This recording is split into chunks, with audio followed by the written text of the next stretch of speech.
Polda Metro Jaya mengirimkan undangan panggilan klarifikasi terhadap komika Panji Pragiwaksono atas 5 laporan polisi dan 1 pengaduan atas tayangan mensrea. Surat panggilan sudah dikirim kepada Panji untuk hadir pada Jumat besok. Sebelumnya Panji memenuhi panggilan Bareskrim Polri. Panji diperiksa terkait kasus dugaan penghinaan yang dilaporkan Aliansi Pemuda Toraja.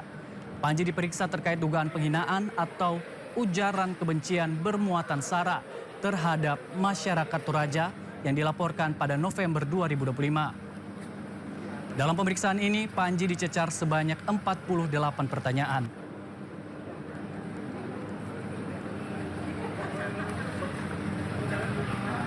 PP diminta untuk diundang untuk hadir klarifikasi pada hari Jumat tanggal 6 Januari 2026 pukul 10.00 WIB.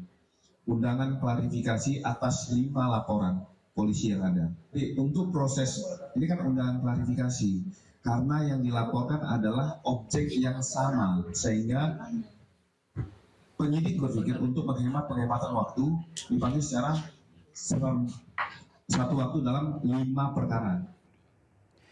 Pemirsa, dipanggil Polda Metro Jaya pada Jumat mendatang, komika Panji Pragiwaksono menegaskan tidak akan menghindar. Panji berjanji akan mengikuti jalannya proses hukum yang berjalan.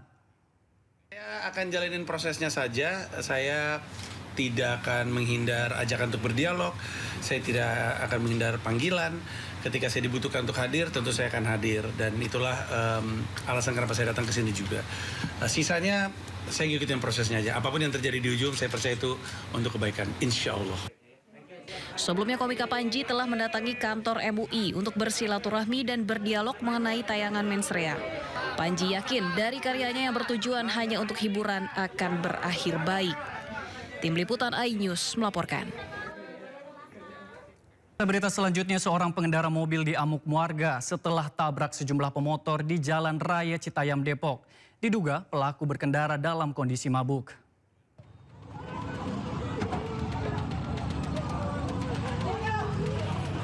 Warga menghakimi seorang pengendara mobil yang menabrak sejumlah pemotor di Jalan Raya Citayam, Cipayung, Depok.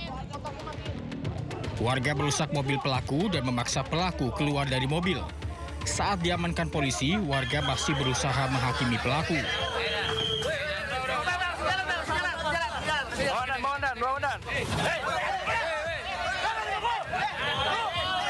Menurut salah satu saksi, mobil pelaku dari arah Depok menuju Citayam tiba-tiba oleng ke kanan hingga menabrak satu pemotor.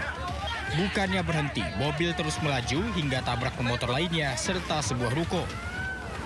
Diduga pelaku berkendara dalam kondisi mabuk.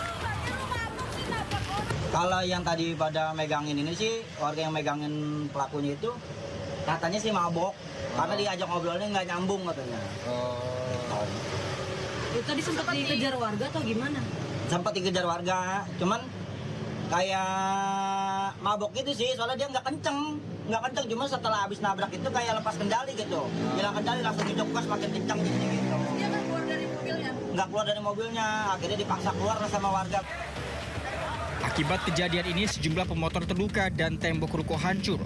Pelaku sendiri dibawa ke kantor polisi untuk pemeriksaan. Dari Depok, Jawa Barat, Iyung Rizky, iNews melaporkan.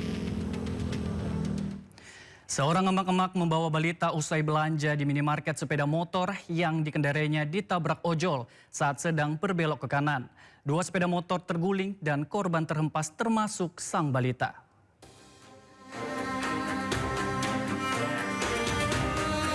Video kamera pengawas ini memperlihatkan detik-detik seorang ibu yang membawa balitanya usai belanja di minimarket kawasan perumahan Bumi Mangli, Jember. Ditabrak kendaraan ojek online yang berkendara dari arah kota Jember. Ibu dan anak tersebut akan menyeberang ke arah kota Jember seketika ditabrak oleh supir ojek online yang mengendarainya dengan kecepatan tinggi. 2 kendaraan itu pun terguling dan korban jatuh ke aspal. Warga langsung membantu mengevakuasi korban ke pinggir jalan dan dibawa ke klinik terdekat untuk mendapat perawatan medis. Menurut pemilik minimarket, di wilayah ini banyak pengendara mempercepat laju kendaraannya, padahal lokasi itu merupakan perempatan jalan yang banyak hilir mudik kendaraan.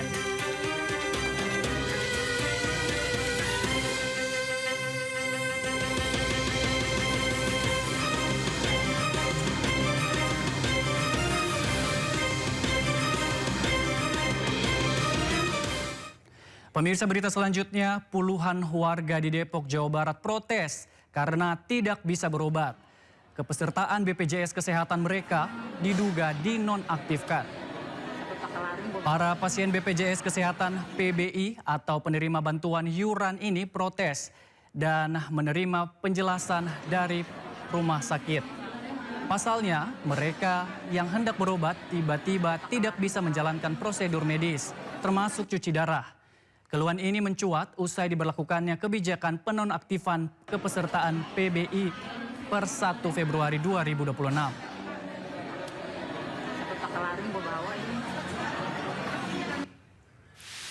Humas BPJS Kesehatan Rizky Anugrah angkat suara.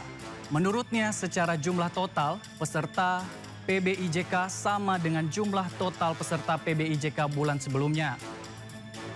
Pembaruan data PBIJK dilakukan secara berkala oleh Kemensos supaya tepat sasaran. Peserta JKN yang dinonaktifkan bisa mengaktifkan kembali status kepesertaan JKN-nya jika yang bersangkutan memenuhi beberapa kriteria.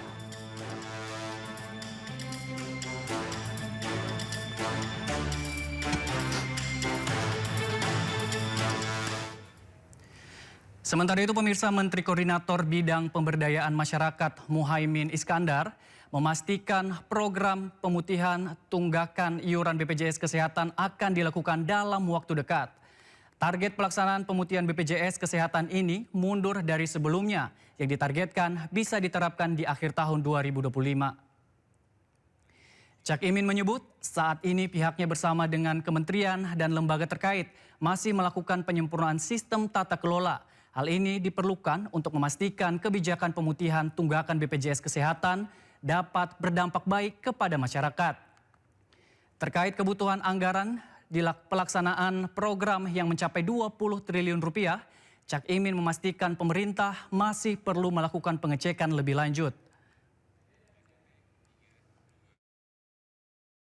Penyempurnaan sistem tata kelolanya sehingga pelaksanaannya betul-betul efektif, tidak ada moral hazard ya, kesalahan ataupun dinikmati orang yang tidak yang ingin meraup keuntungan. Targetnya sebelumnya kan akhir tahun, Gus. Berarti mundur. Ya, awal tahun ini insya Allah. Pemirsa, berita selanjutnya, BEI